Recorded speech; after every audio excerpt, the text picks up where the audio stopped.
We've had two constitutions in the United States. The one that we currently use now, which we just refer to as our Constitution, and our first one, which was known as the Articles of Confederation. The Articles of Confederation didn't last very long, only a few years. It was our first attempt at a constitution, and what a constitution does is outline what your government should do, powers government has, and so on. We learned some things under British rule, and we learned a lot of things that we didn't like. We didn't like a powerful government.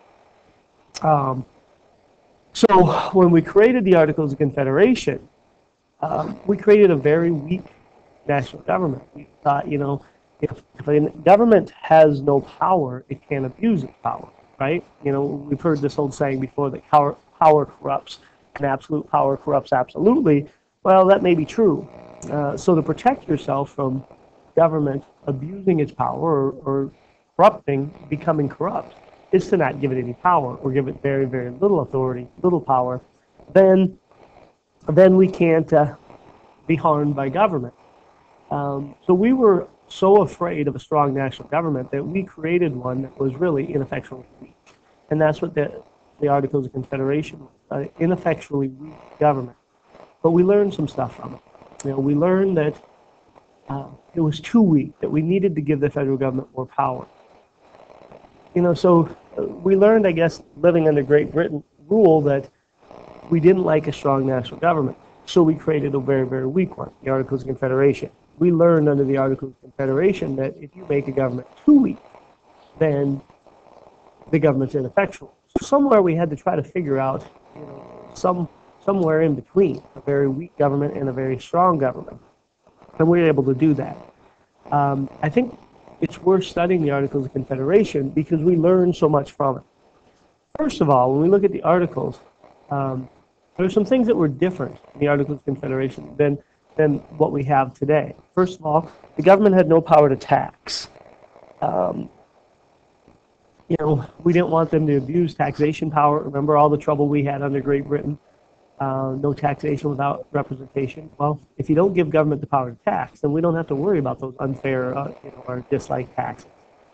Every state each had one vote, which we think of equality. And equality seems like a good thing, and for the most part it is. However, sometimes maybe it's not. In this case, some of the states had much larger populations, yet they were still given the same amount of votes, one single vote. So in that case, equality didn't really seem like fairness.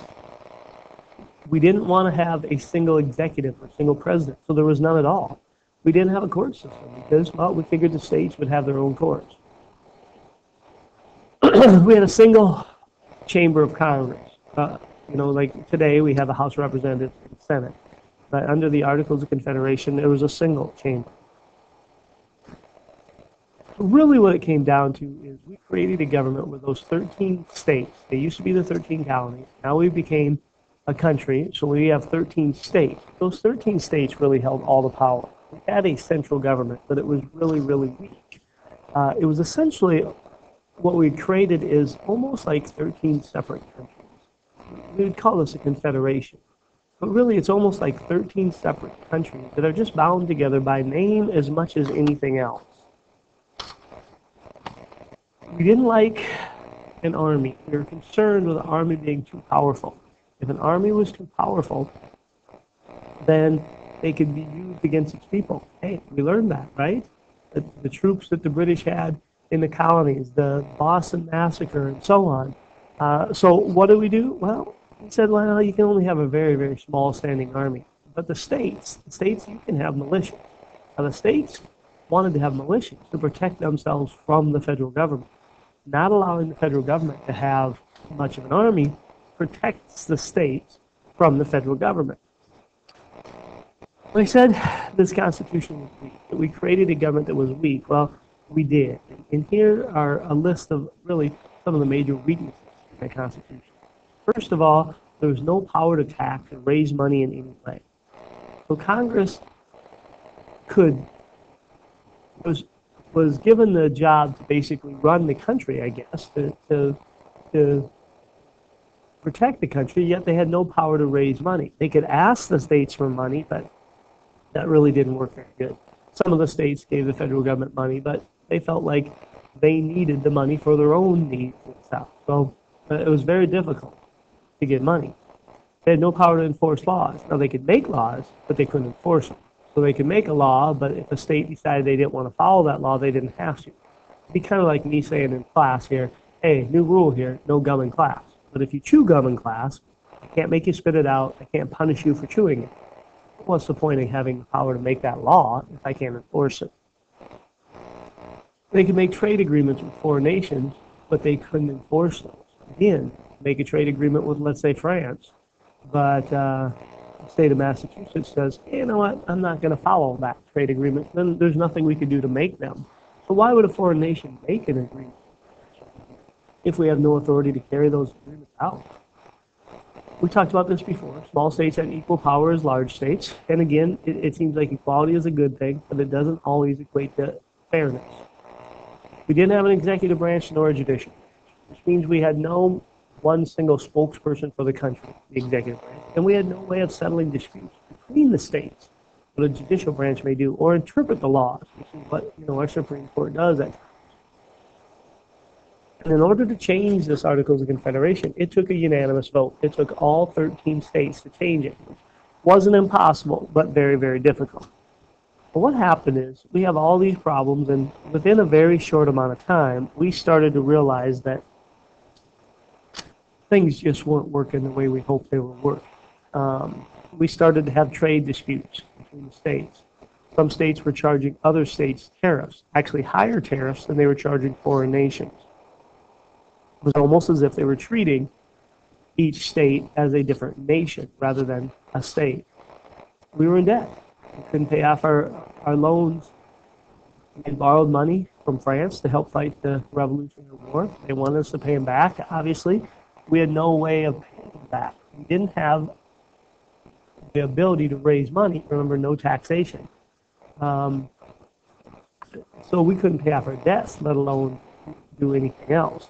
And then something that probably would have been maybe a footnote in American history, something we refer to as Shays' Rebellion.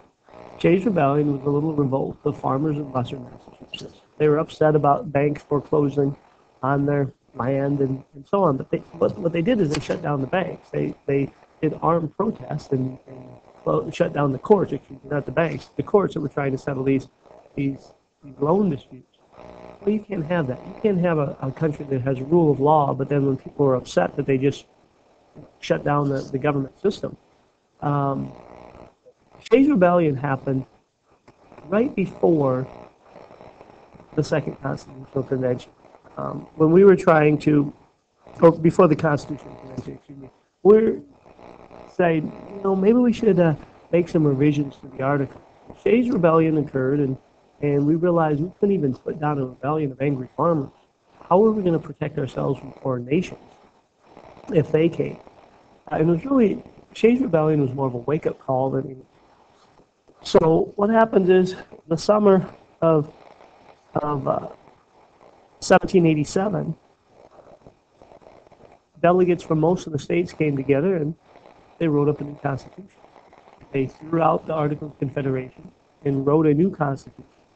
And in that new constitution, the constitution we will study next, the constitution fixed some of the problems that the Articles of Confederation had. We learned from the Articles. We learned that some of the things in there may have sounded good, but didn't really work.